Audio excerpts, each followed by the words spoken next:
boxing fans often don't appreciate fighters and often don't appreciate entire eras until they're gone. Now, on Friday the 6th of May 1994, Lennox Lewis made a voluntary defense of his WBC World Heavyweight title against this guy right here, Phil Jackson, who he stopped in the 8th round.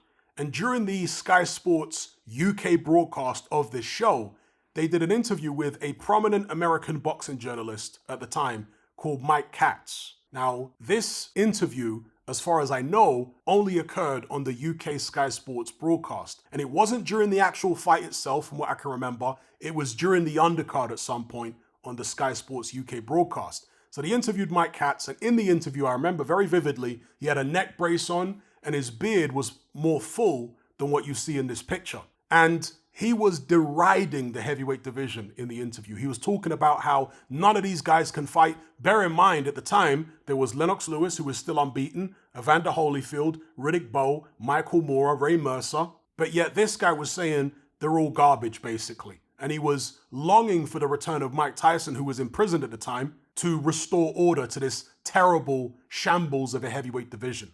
The view that Mike Katz expressed in that interview was a commonly held view. It was the prevailing view among boxing journalists at the time, particularly in the United States. And not only was it the prevailing view among boxing journalists, it was also the prevailing view among the general public. Whenever I would speak to friends and family members about the heavyweight division, they would always say, it's pretty rubbish now, isn't it, the heavyweight division? We need Mike Tyson to come out of prison to sort it all out again. He's going to destroy all these guys when he comes out. This was the general consensus. Yet today, we look back at the 1990s and we think of it as a great heavyweight era, one of the golden ages of heavyweight boxing. We talk about how great Lennox Lewis and Evander Holyfield and even people like Riddick Bowe were. But people weren't saying that at the time. Trust me, I was there and I remember very, very clearly. Now, I say all that to talk about the attitude people have towards the heavyweight division today. It's the same thing. They're saying that it's a terrible division, and the fact that Tyson Fury struggled with Francis Ngannou proves it. Well, again, this is exactly what people were doing in the 1990s. When Lennox Lewis lost to Oliver McCall, who at the time was seen as little more than a journeyman, they said this proves how terrible this current crop of heavyweights are. The fact that George Foreman managed to win a version of the heavyweight title at the age of 45, they used that again to show that, this proves the heavyweight division is an absolute shambles. How can a 45-year-old fat man become a heavyweight champion? When Riddick Bowe lost the rematch to Evander Holyfield, again, they used that as an example of how the heavyweight division is so poor, because Riddick Bowe was supposed to destroy Holyfield in the rematch, but instead he came in overweight and he ended up getting beat on points. So it was constant bashing of the heavyweight division in the 1990s at the time. Lennox Lewis, by the way, was the one heavyweight who got more criticism than anybody else. Lewis was bashed from pillar to post by the American boxing media, non-stop, and by certainly the American public, but even large swathes of the British public were bashing Lennox Lewis at the time. When Lennox Lewis fought Frank Bruno, Bruno was massively the fan favorite. Lewis never really got the recognition he deserved until after he'd retired. It's only now, decades after he's gone, that people think, Lennox Lewis was a great fighter. And they talk about the fighters of today and they say, they never would have lasted in the 1990s. Well, during the 1990s, they used to say the same about the 70s. There was, guys like Lewis and Bowe and Holyfield, they never would have lasted in the 1970s when Ali and Frazier and Foreman was in his prime. Yet in the 1970s, Muhammad Ali lost, and I covered this in a previous video, to a 7-fight novice in Leon Spinks. So yes, that isn't as quite as shocking as Tyson Fury struggling with Francis Ngannou, who's a debutant, but it was still a 7-fight novice.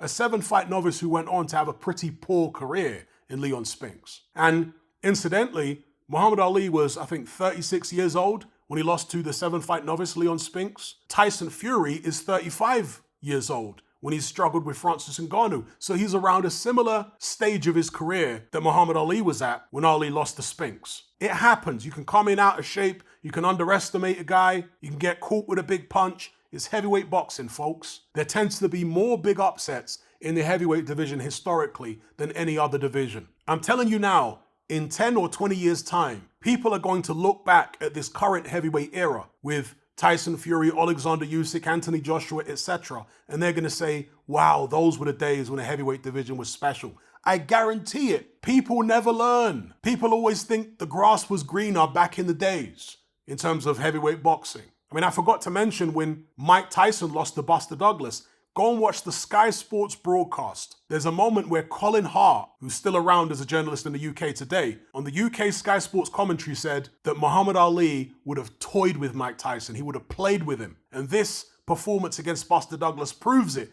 That's what Colin Hart said then. Because the old guard, the old school boxing journalists who were around during the 60s and 70s, they had contempt, many of them, for Mike Tyson.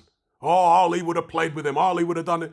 Yeah. Same thing for Lennox Lewis and Holyfield and Bowe in the 90s. I mean, when Mike Tyson came out of prison in 1995, again, all the boxing journalists and all the public were celebrating because they thought he was going to come out and just destroy everybody in the heavyweight division and restore order. But what happened? Yeah, he did come out and beat a couple guys like Bruce Seldon and Frank Bruno. Then he fought Evander Holyfield, and that was supposed to be a gimme. Holyfield was seen as washed up at the time, and Holyfield went in there and beat him. So the perception that the boxing journalists and the public had was completely off, totally wrong. The division was nowhere near as weak as they were making it out to be. In fact, it was a very strong division. So learn to appreciate what we have right now with the heavyweight division. Yeah, Fury struggling with Ngannou. It happens, folks. It's heavyweight boxing. That doesn't automatically mean that Ngannou now beats everybody. This is silly stuff. I've never declared Tyson Fury or Alexander Usyk to be the best heavyweight in the world. Never. In any of my videos. I've been arguing against that. I've been saying that neither Fury nor Usyk have done enough to prove that they're the best heavyweight in the world. At a bare minimum, you have to become undisputed champion and then defend against most, if not all, of the top contenders. Then I'll say you're the best. All this stuff of, oh, Tyson Fury's the best. No, now Usyk, they haven't even fought each other. How can Tyson Fury be the best one day and then Usyk be the best the next day when they haven't even fought each other? Some people running around talking about Ngannou's the best. He's fought one guy in boxing. Ridiculous. So let's not repeat the patterns and the mistakes from previous decades, where people do not appreciate the heavyweights they have at the time. This current era will be looked back upon very fondly in decades to come, I guarantee it. And before I go, I want to give a shout out to all the new subscribers to my Patreon page. I cover loads of different topics in my weekly podcast, as you can see on screen right now, from current events to deep dives down the rabbit hole and everything in between. I'm really enjoying the feedback and the discussions we've been having on there lately. So if you'd like to join the conversation, just click the link in the description box below. Are you sick and tired of the mainstream mindset?